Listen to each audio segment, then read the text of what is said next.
खिड़की के पार अंधेरे में डूबा वो घर और सामने एक खूबसूरत रोशन सपना। मीरा की दुनिया इन दो किनारों में सिमट गई थी। सालों का फर्ज, समाज और शादी की वो कच्ची डोर उसे अपनी तरफ खींच रही थी। लेकिन इस तरफ सुकून था, वो सुकून जिसके लिए वो यहां आई थी।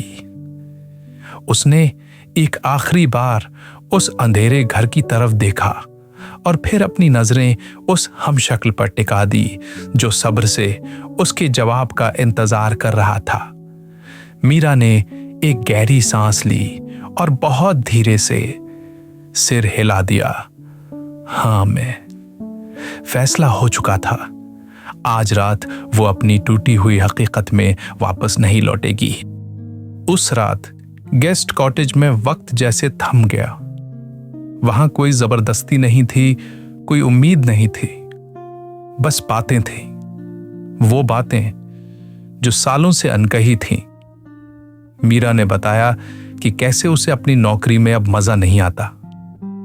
उसने बताया कि कैसे उसे आज भी अपनी मां की याद आती है। उसने वो सारी छोटी बड़ी बातें बताई जो असली कबीर ने कभी पूछी ही नहीं। और उस हमशक्ल ने सिर्फ सुना, इतने ध्यान से, इतनी हमदर्दी से कि मीरा को लगा जैसे वो सालों बाद खुद को आईने में देख रही है और खुद को पसंद कर रही है। उधर मेन विला में रात किसी सजा की तरह गुजर रही थी। कबीर अंधेरे में अकेला बैठा था। उसने वो वाइन की बोतल देखी जो उसने कभी खोली ही नहीं। उसने उस सोफे को देखा जहां बैठकर वो और मीरा घंटों टीवी देखते थे पर एक दूसरे से बात नहीं करते थे। उसने अपने फोन को देखा जिसमें अब भी नो सर्विस लिखा था। हर चीज, हर कोना उसे उसकी गलतियों का, उसकी लापरवाही का एहसास दिला रहा था। गुस्सा अब जा चुका था। उसकी जगह एक गहरे भयानक पछतावे ने ले ली थी। उसने अपनी मीरा को खो दिया था, अपनी ही वजह से। सुबह जब गेस्ट कॉटेज में मीरा की आंख खुली तो सूरज की पहली किरणें कमरे में नाच रही थीं। उसने सालों बाद इतनी गहरी, इतने सुकून की नींद ली थी। बाहर से कॉफी की महक आ रही थी। वो बाहर आई तो देखा हमशक्ल कबीर ने नाश्ता तैयार किया था, बिल्कुल वैसा जैसा मीरा को पसंद है। कम तेल का पोहा और अदरक वाली चाय। उसके चेहरे पर मुस्कान थी, एक असली खिलखिलाती मुस्कान। उस सुबह उस कॉटेज में सब कुछ परफेक्ट था और मेन विला में जब कबीर की आंख खुली तो उसके सिर में एक तेज दर्द था।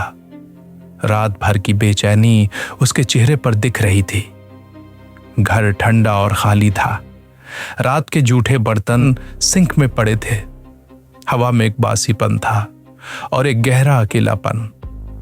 उसने खिड़की से बाहर झांका और उसे गेस्ट कॉटेज के बाहर लॉन में खड़ी मीरा दिखी, मुस्कुराते हुए। और वो मुस्कुराहट देखकर कबीर का दिल बैठ गया। नाश्ते के बाद मीरा को एक एहसास हुआ, वो इस तरह भाग नहीं सकती थी, उसे सामना करना होगा। उसने हमशक्ल की तरफ देखा और बिना कुछ कहे वो समझ गया।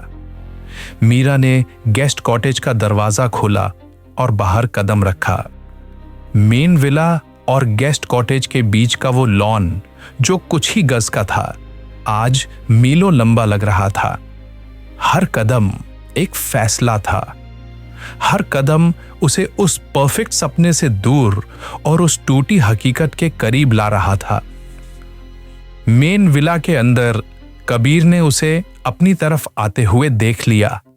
वो दरवाजे की तरफ बढ़ा। मीरा चलती रही और आकर मेन विला के दरवाजे के ठीक सामने रुक गई। दरवाजे के इस पार एक नई बदली हुई मीरा थी और दरवाजे के उस पार एक टूटा हुआ, हारा हुआ कबीर। और अब उन दोनों के बीच बस एक दरवाजा था।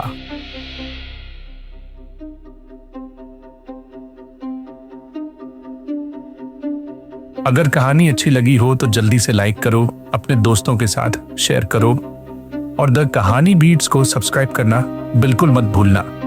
साथ ही बेल आइकन भी दबा दो ताकि जब भी नई कहानी आए सबसे पहले आपको मिले।